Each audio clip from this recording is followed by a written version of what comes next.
சிவகார்த்திகேயன் அவர்களோட பிறந்தநாள் பிப்ரவரி 17ஆம் தேதி போச்சு. இதுக்கு சீமான் அவர்கள் வாழ்த்து தெரிவிச்சிருந்தாரு. அதில் என்ன சொல்லியிருந்தார் அப்படின்னு பார்த்தீங்கன்னா, தனித்துவமான நடிப்பை ஆற்றினாலும் நகைச்சுவை இழையோடும் உடல் மொழியாலும் குழந்தைகள், பெண்கள், இளைஞர்கள், பெரியவர்கள் என அனைத்து தரப்பு மக்களின் உள்ளங்களையும் கொள்ளை கொண்ட திரைக்கலைஞன் என் விடாமுயற்சினாலேயும் கடின உழைப்பாலும் துறையில் சாதிக்க வேண்டும் என்று தன்னுடைய பெருங்கால கனவை நினைவாக்கிய வெற்றி நாயகன், தமிழ் தேசிய திரையுலகில் வளர்ந்து வரும் உச்ச நட்சத்திரம் என் ஆறுயிர் இளவர் நடிகர் சிவகார்த்திகேயன் அவர்களுக்கு பிறந்தநாள் வாழ்த்துக்கள் தெரிவிப்பதில் பெரிதும் மகிழ்கிறேன். அடுத்தடுத்து மக்களை மகிழ்விக்கும் வெற்றி படைப்புகள் பல தந்து சாதனை புரிந்திட அண்ணனின் அன்பும் வாழ்த்துக்களும் அப்படின்னு சொல்லிட்டு சீமான் அவர்கள் வாழ்த்து தெரிவிச்சிருந்தாரு.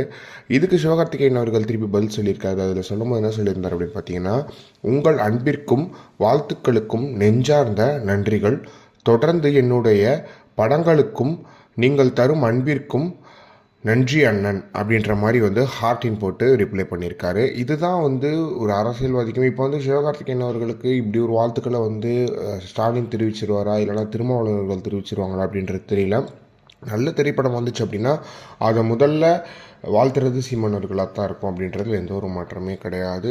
சிவகார்த்திகேயன் அவர்களோட மிகப்பெரிய நடிகராக வளர்ந்துட்டு வந்துட்டுருக்காரு அப்படின்றதுலையுமே யாரும் எந்த ஒரு இதுவுமே இல்லை. அப்படி ஒரு நடிகர், அப்படி ஒரு திறமையான வாழ்த்துக்கள். இப்போ அமரன் திரைப்படமாக இருக்கட்டும், அதெல்லாம் பயங்கரமாக பாராட்டினார் சீமான் அவர்கள். அதுக்கு முன்னாடி அந்த மாவீரன் திரைப்படமாகட்டும் அப்படின்னு சொல்லிட்டு சிவகார்த்திகேயன் அவர்கள் வெற்றி மேல் வெற்றி பெற்று வந்துட்டுருக்காரு. இதை பற்றி நீங்கள் என்ன நினைக்கிறீங்க அப்படின்றது மாதிரி கமெண்ட் பாக்ஸ் சொல்லுங்கள்.